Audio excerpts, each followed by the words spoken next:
There is a very specific and suffocating kind of panic that sets in when you're sitting on your own living room floor in the pitch black, listening to the sound of three drones buzzing just outside of your window. But the scariest part wasn't the drones.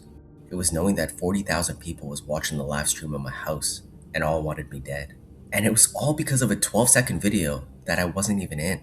Today, I'm going to tell you the terrifying reality of the digital mob and the sinister truth of who actually was pulling their strings. I was 32 years old, working as an accountant, and living in a painfully quiet suburb in Ohio.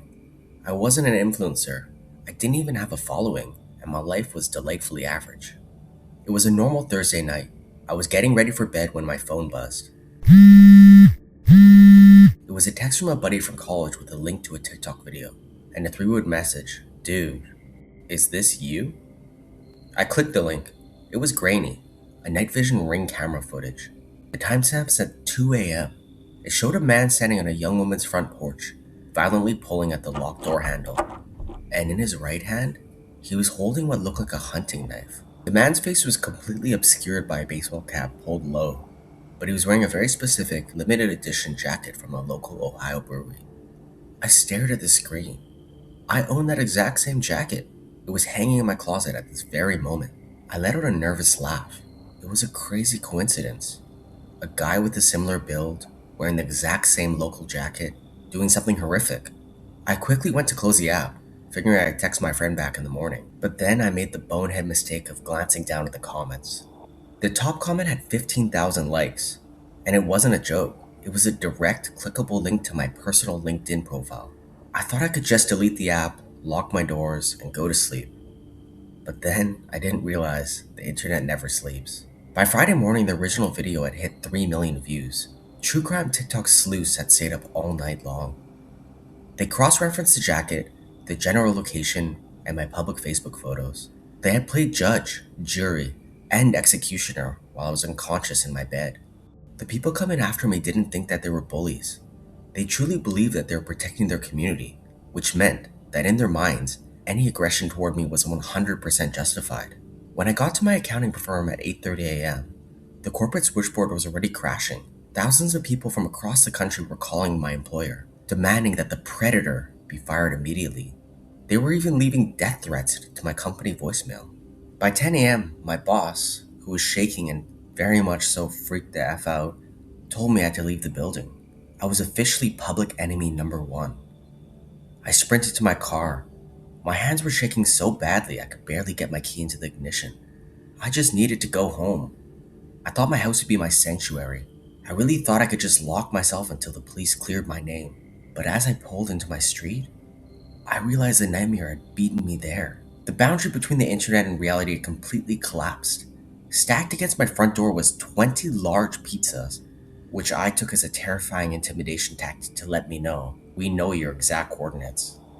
I rushed inside and locked the deadbolt. I closed every single blind in my house. Then, my cell phone rang. It was an unknown number. I cautiously hid it to my ear. The voice on the other side didn't even make a threat. It just slowly read my home address out loud and then hung up.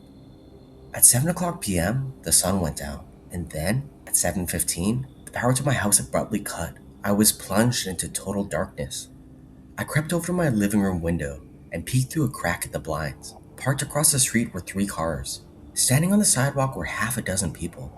They weren't yelling. They were just standing there in the dead of winter, their faces illuminated by the eerie, pale glow of their cell phones, live streaming my house to tens of thousands of viewers. Then came the buzzing. 3 drones hovered right outside my second-story bedroom window, trying to look past the curtains. I grabbed my phone to call 911, but before I could dial, the street outside exploded with red and blue lights. 5 police cruisers jumped the curb onto my lawn. Officers piled out, completely ignoring the mob on the sidewalk. They raised their weapons, aimed them directly at my front door, and began screaming over a bullhorn for me to step outside with my hands on my head. The police weren't there to save me from the mob. The internet had swatted me. I was dragged out of my house in handcuffs, forced to do a humiliating walk across my own lawn while the digital mob cheered and filmed from the sidewalk. I sat in a freezing holding cell for hours before detectives finally reviewed my alibi. At the exact time the ring camera footage was recorded, I had been logged into a recorded late-night corporate Zoom call with an overseas client. I had an ironclad alibi. I was completely innocent. The actual suspect was caught by police 3 days later in a neighboring county. When detectives seized the real suspect's phone, they checked his search history. He hadn't just got lucky that internet blamed me. He orchestrated the whole thing. When he saw the video going viral on Thursday afternoon, he panicked. He knew that his face was hidden, but he also knew that the limited edition brewery jacket was too recognizable. He went online and deliberately searched for anyone in the area who owned the exact same one. He found my public Facebook and saved my photos. The man holding the hunting knife on the porch was the exact same person who created the burner account. He was the one who dropped the link to my LinkedIn. He was also the one who liked his own comment to push to the top. The internet didn't randomly choose me. The actual predator weaponized them. He turned 3 million self-righteous people into his own personal hit squad so they could tear my life apart while he sat back and watched. In the end, technically I got my life back. The police cleared my name and the real suspect is behind bars. But the internet doesn't issue apologies. My LinkedIn profile is still a graveyard of hate comments, and my name is still permanently tethered to a night vision video of a man with a knife. I learned the hard way one of the hardest lessons of the modern age. It doesn't really matter if you're innocent. If the world decides you're a monster, the truth is just a technicality. Sleep well tonight, and maybe, just to be safe, stay out of your tag photos.